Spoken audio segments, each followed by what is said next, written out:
ప్రభువైన యేసుక్రీస్తు నామములో మీకు సమాధానం కలుగునుగాక. షలోం. యెషయా గ్రంథము 51వ అధ్యాయము 7వ వచనము. మనుషులు పెట్టు నిందకు భయపడకుడి, వారి దూషణ మాటలకు దిగులు పడకుడి. వీలైతే నన్ను చూడడానికి ప్రయత్నం చేస్తారా? ఎవరైనా నీ మీద నిందలు వేస్తున్నారు అంటే జాగ్రత్తగా ఆలకించి నన్ను చూడండి, ఒక్క నిమిషం చూడండి. ఇలాగా ఎవరైనా నీ మీద నిందలు వేస్తున్నారు అంటే దేవుడు నిన్ను ఆశీర్వదించి ఉన్నాడు.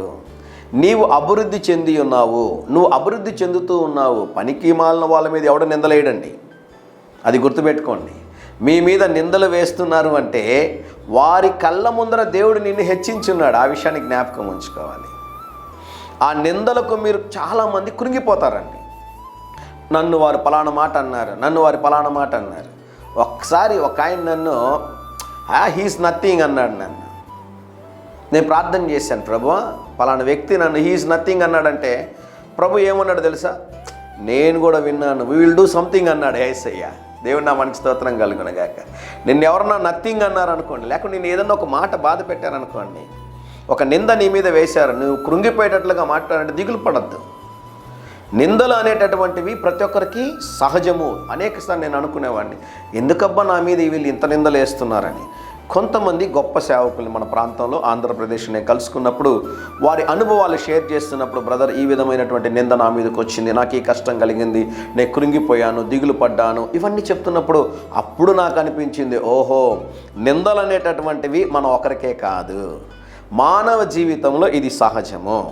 అభివృద్ధి చెందుతున్నటువంటి వారి మీద, ఆశీర్వదించబడుతున్నటువంటి వారి మీద, దీవెనకరముగా ఉన్నటువంటి వారి మీద అనేక మంది కుట్రపూరితముగా మన పైన నిందలేస్తూ ఉంటారు. మర్చిపోవద్దండి, దాని గురించి భయపడొద్దండి, దిగులు పడొద్దండి. దేవుడు సూటిగా ఈ ఉదయకాల సమయంలో మాట్లాడుతున్నాడు.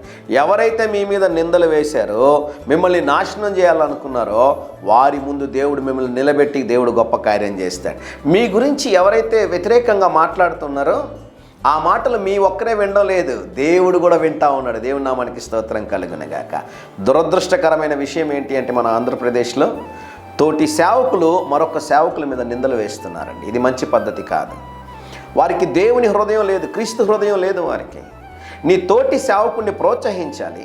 నువ్వు ప్రోత్సహించకపోయినా ఏ ఇబ్బంది లేదు, వారిని బలపరచకపోయినా ఏ ఇబ్బంది లేదు. కానీ వారిని కృంగదీసే విధంగా నిందలు వేసి పరిచర్ని నాశనం చేయాలనుకుంటే దేవుడు నిన్ను వాడుకోవడానికి దేవుని సేవకుడిగా తెలియజేస్తా ఉన్నాను. నిందల గురించి భయపడిపోయి, దిగులు పడిపోయి, కంగారు పడిపోయి ఉన్నారా, కృంగిపోయి ఉన్నారా? ప్రభు మాట్లాడుతున్నాడు, భయపడొద్దు. దేవునికి తెలుసు వారు నీ మీద ఏ నింద వేశారు. దాని నుండి దేవుడు నిన్ను ఏ విధంగా బయటకు తీసుకుని వచ్చి నిన్ను మహిమపరచాలో దేవునికి తెలుసు. దేవుని సన్నిధిలో మట్టుకో ప్రార్థనాపూర్వకంగా దేవుని సన్నిధిలో దాన్ని అప్పగించండి. ప్రభు మీ పక్షాన నుండి గొప్ప కార్యం చేస్తాడు. ఈ ఉదయం మీలో ఎవరితోనో దేవుడు మాట్లాడని నేను నమ్ముతూ ఉన్నాను. ధైర్యంగా ఈ దినాన్ని ఎదుర్కోండి. దేవుని సన్నిధి మీకు తోడుగా వచ్చునుగాక. ప్రియ పరలోకపు తండ్రి, ఈ దినం మా ప్రియులు తలపెట్టుచున్న ప్రతి కార్యంలో జయమును అనుగ్రహించమని యేసు నామములో ప్రార్థిస్తున్నాము తండ్రి. Amen, amen.